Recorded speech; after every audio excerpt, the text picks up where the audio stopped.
When you hear the name Honduras, what's the first thing that comes to mind? For a lot of people, it's a place that's been boiled down to just one or two powerful ideas. But like any story truly worth telling, the real picture is so much more complex, layered, and, well, deep. So let's go on a journey together, peel back those layers, and uncover the real story of Honduras. And this is where it all started. That phrase, banana republic. It wasn't just some random term. The writer O. Henry actually invented it for a fictional country, but one that was directly inspired by his own time living in Honduras. And wow, did that label stick. It ended up shaping how the entire world saw this nation for more than 100 years. And the meaning behind the term is pretty pointed. It speaks directly to this incredible, overwhelming influence that American fruit companies had over the politics and the economy of Honduras. So that leaves us with a really important question. What else is there? What's the story of Honduras if we look past that stereotype? To find the answer, we have to go way back. I mean, long before Spanish ships ever hit the horizon, long before any fruit companies, this land was home to one of the most brilliant civilizations in the Americas, a world that's been hiding just beneath the surface of modern history. Out in the west of what we now call Honduras, the incredible Mayan city-state of Copan just thrived for centuries. I mean, this was a major power player, a hub of amazing art, astronomy, and culture. But then, somewhere around the 9th century, it all just fell apart. Like so many other Mayan cities, the jungles simply swallowed it whole, keeping its secret safe for hundreds of years. But here's the thing. Copan isn't the only story the jungle's been whispering. For generations, people have told legends of another lost city, the Ciudad Blanca, or White City, hidden deep in the rainforests out east. For centuries, it was just this amazing myth, this ghost city that no one could ever find. And then in 2012, modern technology changed everything. Using this incredible laser scanning tech from an airplane, researchers could suddenly see right through the thick jungle canopy. And what they found was impossible. The ruins of a massive, sprawling civilization that nobody knew existed. This wasn't a myth. It was real. And it's just stunning proof of how much rich history is still buried in the heart of Honduras. This whole idea of hidden depths, of secrets beneath the surface, it's not just about history. It's literally written into the land itself, even into the country's name. Yep, the name Honduras actually comes from the Spanish word for depths, probably because of the deep waters right off its Caribbean coast. And how fitting is that? It's the perfect metaphor for the country's profound natural wealth, this absolute treasure trove of life tucked away within its borders. I mean, just look at these numbers for a second. The sheer scale of life here is just staggering. Honduras is what they call a biodiversity hotspot, with thousands of plant species and hundreds of species of birds, reptiles, and amphibians. It's an absolutely incredible concentration of life in a pretty small country. And all this life is supported by this stunning variety of landscapes. You've got these huge untouched rainforests, misty cloud forests way up on the mountain peaks, and then you go out to the coast and there's the Mesoamerican Barrier Reef, the second largest reef system on the entire planet. It really is a world of breathtaking natural beauty. But here's the tragic twist in the story. This natural paradise has always been caught in this tension.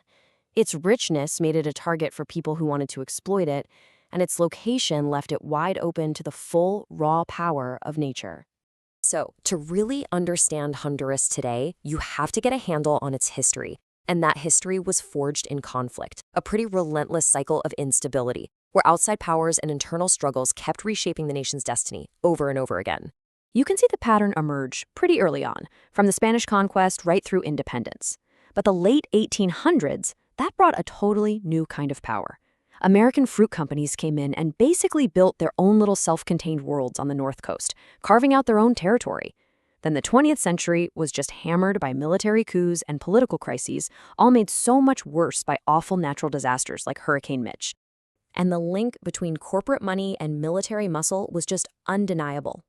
To protect their business interests, the United States sent in troops, not once or twice, but 7 times. This was the era that literally defined the term banana republic, and it left behind this legacy of foreign influence that still casts a really long shadow today. And then Hurricane Mitch happened. It is so hard to overstate how devastating this was. The president at the time said it set the country back 50 years. 50 years of progress just gone. It wiped out almost 70% of the country's crops, destroyed bridges, roads. It was a catastrophic blow to a nation that was already fighting to get by. So this turbulent history has created a modern Honduras that is just a land of intense paradoxes. It's a place of incredible cultural vibrancy and diversity that exists right alongside some really deep economic hardship and inequality. And the society itself is this amazing tapestry of cultures. Most people are mestizo, with mixed European and indigenous roots, but you also have these really significant indigenous, Black, and white communities, and each one has its own unique story.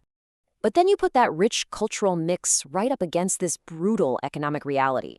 In 2022, a staggering 73% of the people there were living in poverty, and over half were in extreme poverty.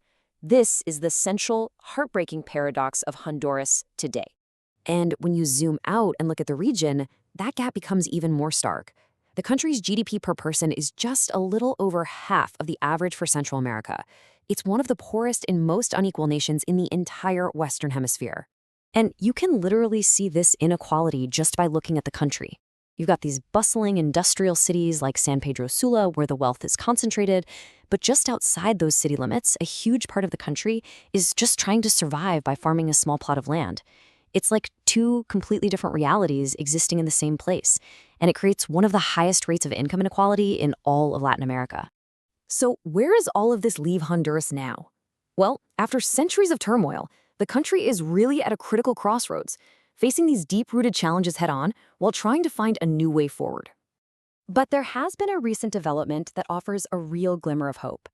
In the 2021 election, for the very first time in its history, Honduras elected a woman as president, Xiomara Castro. Her victory ended a 12-year stretch of right-wing rule that started right after that 2009 coup. A lot of people see this as a potential turning point for the whole nation. And that brings us to the final lingering question. From the depths of its ancient civilizations to the richness of its natural world to the immense challenges it faces today, Honduras is a story of profound contrasts. The ultimate question really is whether this nation, which has so often been defined by other people, can now tap into its own depths to finally write a new chapter, a future that is truly of its own making.